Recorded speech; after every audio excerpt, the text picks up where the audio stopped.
Gente invadindo pista, chuva em apenas uma parte do circuito, largada e escalada espetacular. A primeira vitória de Rubens Barrichello na Fórmula 1 não poderia ter sido melhor. Em seu primeiro ano na equipe Ferrari, o brasileiro tinha finalmente a chance de vencer a sua primeira corrida da carreira, e para isso o piloto sobrou. Após se classificar apenas em 18º, Barrichello. Após passar anos na equipe Jordan e Stewart, o piloto brasileiro tinha finalmente a chance de pilotar um carro competitivo na poderosa Ferrari. Substituindo o irlandês Ed Irvine, Barrichello sabia que tinha chance de ir bem. No ano anterior, Irvine conseguiu competir em relativo pé de igualdade com Schumacher e Hakkinen nas primeiras provas do ano. Após o acidente sofrido pelo alemão em Silverstone, o piloto se tornou o principal rival do finlandês da McLaren, perdendo o campeonato por apenas 3 pontos de diferença. Com alguns bons anos na carreira e 2 pole positions, aquela era a oportunidade de ouro para conseguir a primeira vitória. O brasileiro passou a subir no pódio com frequência em 2000, com 3 terceiros lugares na Espanha, França e Áustria e segundos lugares na Austrália, Mônaco e Canadá. Quando a Fórmula 1 chegou ao circuito de Hockenheimring para o GP da Alemanha, Michael Schumacher liderava o campeonato com 56 pontos, 6 a mais que Dave Coulthard. O companheiro do escocês da McLaren, Mika Hakkinen, vinha em terceiro com 48 pontos, e Barrichello aparecia finalmente em quarto com 36. Pelas equipes, a Ferrari liderava o campeonato de construtores com 92 pontos, 4 à frente da McLaren. Muito atrás estava a Williams, com apenas 19 pontos na terceira posição. O GP alemão estava marcado para o final de semana do dia 30 de julho, na versão antiga de Hockenheim. A pista, cuja história já foi contada aqui no canal, cruzava grandes retas por dentro da floresta, exigindo bastante dos motores e pouco das asas. Em uma sessão de qualifying bastante afetada pela chuva que ia e voltava, Coulthard fez a pole position com um tempo de 1 minuto, 45 segundos e 697 milésimos. Schumacher colocou a sua Ferrari em segundo, com um tempo 1 segundo e 366 milésimos mais lento, e Fisichella, da Benetton, fechou os 3 primeiros com 1 minuto, 47 segundos e 130 milésimos. Completaram o top 10 Hakkinen, Pedro de la Rosa da Arrows em quinto, Jarno Trulli, Alexander Wurz, Johnny Herbert, Jacques Villeneuve e Irvine, agora na Jaguar, em décimo. Entre os brasileiros, Ricardo Zonta classificou seu BAR na 12ª posição. Barrichello, por sua vez, conseguiu apenas o 18º lugar após um vazamento de óleo. Sem o carro pronto a tempo, a equipe deu ao brasileiro o carro de Schumacher. Por fim, Pedro Paulo Diniz da Sauber se classificou logo atrás, na 19ª posição. A sessão de warm-up foi realizada 4 horas e meia antes da prova e vários pilotos tiveram problemas. Villeneuve e Jos Verstappen bateram logo no começo, gerando uma bandeira amarela. Coulthard era o mais rápido da sessão, mas rodou e danificou a asa frontal. Nick Heidfeld teve a tampa do motor estilhaçada próximo da Ostkurve e os fragmentos de fibra de carbono acabaram furando o pneu de Pedro de la Rosa. Mesmo com todos os problemas, as equipes conseguiram consertar todos os carros e o grid estava completo para o GP. A corrida marcada para as 14 horas tinha um clima moderado com 21 graus e a pista estava seca para a prova. A chuva chegou a cair no setor do estádio 11 minutos antes do início da corrida, mas ela foi rápida e não chegou a afetar o início do GP. Na largada, Coulthard se virou para a direção de Schumacher, deixando os dois lentos. Hakkinen se aproveitou da situação e assumiu a ponta. Schumacher percebeu o movimento do finlandês e tentou retomar a sua posição, mas no movimento, o alemão tocou em Giancarlo Fisichella da Benetton. Os dois escaparam e bateram, saindo da prova. Enquanto isso, Barrichello escalava velozmente o pelotão, indo de 18º para 10º ainda na primeira volta. Na volta seguinte, foi a vez de ambos os pilotos da BAR perderem o lugar para o brasileiro, e na terceira volta, a vítima da vez foi Irvine. Na volta seguinte, Verstappen precisou travar pneus para não bater em Herbert, se tornando uma presa para Barrichello. Rubens ganhou a posição do holandês na 5ª volta, subindo para 6º. Herbert também não se segurou por muito tempo na mesma posição, perdendo lugar na 6ª volta para a Ferrari.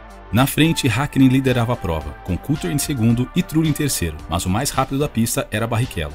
Fazendo volta rápida em cima de volta rápida, o brasileiro se aproximou de Pedro de la Rosa, alcançando o espanhol na volta 11. Enquanto isso, a movimentação do pelotão intermediário também era bastante intensa, com Heinz Harald Frentzen fazendo várias ultrapassagens. Barrichello ultrapassou de la Rosa pela 4ª posição na volta 12, e logo em seguida foi a vez de Frentzen colocar pressão no espanhol. Enquanto isso, Johnny Herbert precisou abandonar com seu Jaguar com problemas na transmissão. De quarto, Rubens seguiu para terceiro, após ultrapassar Trulli na 15ª volta. 2 voltas depois, o piloto da Ferrari entrou no pit lane para sua primeira de 2 paradas, retornando em sexto. Com a parada de Frentzen, a prova tinha Hakkinen em primeiro, Coulthard em segundo, Trulli em terceiro, de la Rosa em quarto e Barrichello em quinto, que voltava a fazer faltas rápidas. Tudo corria bem até a volta 25, quando um homem entrou na pista com uma capa de chuva branca e alguns dizeres rabiscados nas costas. O invasor entrou na pista próximo da Ostkurve e fugiu dos fiscais atravessando a pista em direção à parte interna do circuito. Como a corrida ainda estava em curso, o safety car foi acionado e o invasor pôde ser removido com segurança. Ele foi mais tarde identificado como Robert Selle, um francês ex-funcionário da Mercedes que havia sido demitido da montadora pouco tempo antes. Selle afirmava que a demissão havia sido injusta e ele escolheu justamente o GP alemão para protestar. No mesmo ano, os tribunais concordaram com o francês, o que lhe rendeu uma compensação de 91 mil francos. Voltando à prova, o safety car foi acionado próximo à janela seguinte de pitstops e, devido a isso, vários pilotos aproveitaram da situação para fazer as suas paradas. Trulli e De La Rosa foram os primeiros a entrar, sendo seguidos por Hakkinen. Coulthard acabou ficando na pista com pneus velhos devido a uma falha de comunicação. Com o pitstop atrasado em uma volta, o escocês caiu para sexto. A bandeira verde foi novamente dada na volta 29, com Hakkinen na liderança, seguido por Trulli e Barrichello. O piloto da Jordan foi prontamente atacado pelo brasileiro, mas ele conseguiu resistir tempo bastante para uma nova bandeira amarela. Na chicane Jim Clark, Ralf Schumacher rodou e na chicane Ayrton Senna, Pedro Paulo Diniz atingiu Jean Alesi, tirando os dois da prova. Diniz saiu sem problemas do acidente, mas Alesi precisou de atendimento. O acidente espalhou destroços de estilhaços de fibra de carbono pela pista, obrigando novamente a entrada do safety car. O período de segurança durou até a volta 31, quando a largada foi novamente dada com Hakkinen na ponta. Alexander Wurz foi tocado por Mika Salo e rodou na reta principal, quebrando a caixa de marchas no processo. Os fiscais conseguiram empurrar o carro para fora da pista e dessa forma a corrida pôde prosseguir. Na volta seguinte, uma chuva fraca começou a cair na região do estádio e rapidamente se espalhou para outras partes da pista, obrigando os pilotos a trocar os pneus. A chuva ficava cada vez mais forte e o trecho do estádio ficou bastante traiçoeiro. Na curva 1, Villeneuve tocou em Zonta e acabou rodando com asfalto molhado. Hakkinen e Trulli entraram nos boxes para fazer as suas trocas, enquanto Barrichello permaneceu no traçado com pneus de pista seca. De todos, apenas Barrichello, Coulthard, Frentzen e Zonta permaneceram na pista. Ross Brown informou Barrichello da parada de Hakkinen, e como a chuva não havia atingido toda a extensão do circuito, os dois decidiram apostar nos pneus secos, bastando ao brasileiro uma maior cautela na região do estádio. Enquanto isso, Jarno Trulli recebeu uma penalização de 10 segundos, caindo para 11º. Zonta, que ainda estava de pneus secos, passou reto no complexo do estádio e abandonou.